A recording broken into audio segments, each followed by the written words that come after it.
Chapter 2. The Letter. The small child ran importantly to the wood and iron church with the letter in her hand. Next to the church was a house, and she knocked shyly on the door. The Reverend Stephen Kumalo looked up from the table where he was writing, and he called, "Come in." The small child opened the door carefully, like one who is afraid to open carelessly the door of so important a house, and stepped shyly in. "I bring a letter, Mfundisi." "A letter, eh? Where did you get it, my child?" "From the store, Mfundisi. The white man asked me to bring it to you." "That was good of you. Go well, small one." But she did not go at once. She rubbed one foot against the other. She rubbed one finger along the edge of the Mfundisi's table. "Perhaps you might be hungry, small one." "Not very hungry, Mfundisi." "Perhaps a little hungry." "Yes, a little hungry, Mfundisi."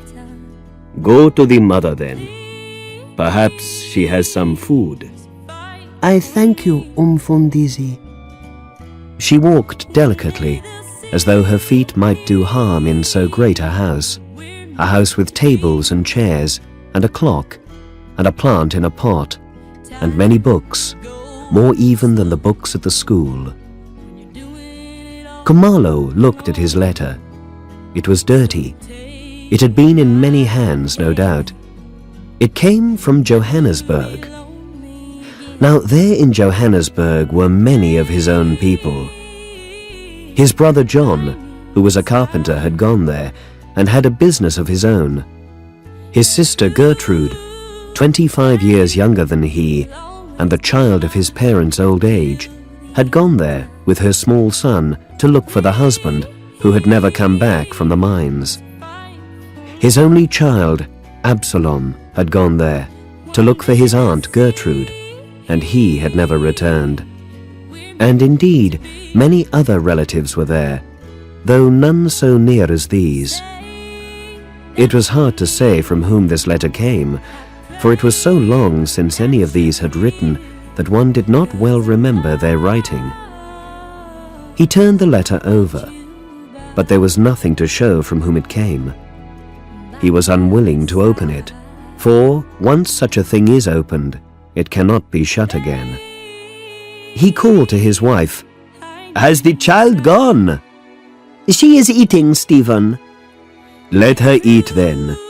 She brought a letter. Do you know anything about a letter?" "How should I know, Stephen?" "No, that I do not know. Look at it." She took the letter and felt it, but there was nothing in the touch of it to tell from whom it might be. She read out the address slowly and carefully.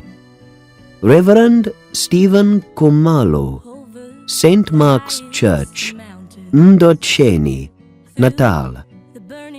She gathered up her courage and said, "It is not from our son." "No," he said, "it is not from our son." "Perhaps it concerns him," she said. "Yes," he said, "that may be so." "It is not from Gertrude," she said. "Perhaps it is my brother John." "It is not from John," she said. They were silent, and she said, "How we desire such a letter, and when it comes, we fear to open it." "Who is afraid?" he said. "Open it." She opened it, slowly and carefully, for she did not open many letters. She spread it out open and read it slowly and carefully, so that he did not hear all that she said. "Read it out loud," he said. She read it, reading as a Zulu who reads English. "The Mission House, Sophia Town, Johannesburg, September the 25th, 1946. My dear brother in Christ, I have had the experience of meeting a young woman here in Johannesburg. Her name is Gertrude Kumalo, and I understand she is the sister of the Reverend Stephen Kumalo, St. Mark's Church, Ndotsheni. This young woman is very sick, and therefore I ask you to come quickly to Johannesburg. Come to the Reverend Theophilus Nsimangu, the mission house, Sophia Town, and there I shall give you some advice. I shall also find a place for you to live where the cost will not be very serious. I am, dear brother in Christ, yours faithfully, Theophilus Nsimangu.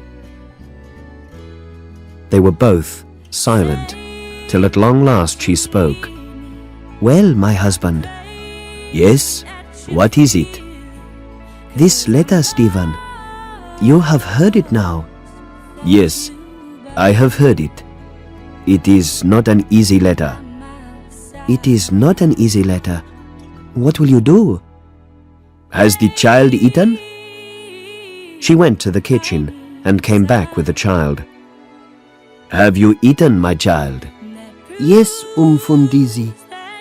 Then go well, my child, and thank you for bringing the letter. Stay well, Umfundisi.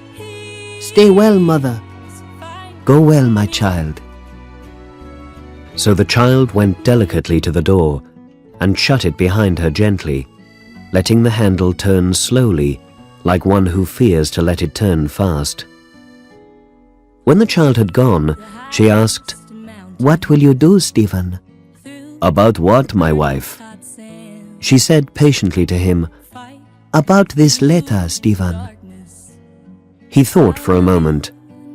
Bring me the St. Chad's money, he said.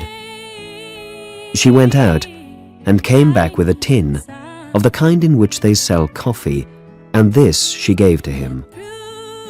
He held it in his hand, studying it, as though there might be some answer in it, till at last she said, It must be done, Stephen. How can I use it? He said. This money was to send Absalom to St. Chad's College. Absalom will never go now to St. Chad's. How can you say that? He said sharply. How can you say such a thing? He is in Johannesburg, she said wearily. When people go to Johannesburg, they do not come back. You have said it, he said. It is said now. This money which was saved for that purpose will never be used for it. You have opened a door, and because you have opened it, we must go through, and God alone knows where we shall go. It was not I who opened it, she said, hurt by his words. It has a long time been open, but you would not see. We had a son, he said with feeling.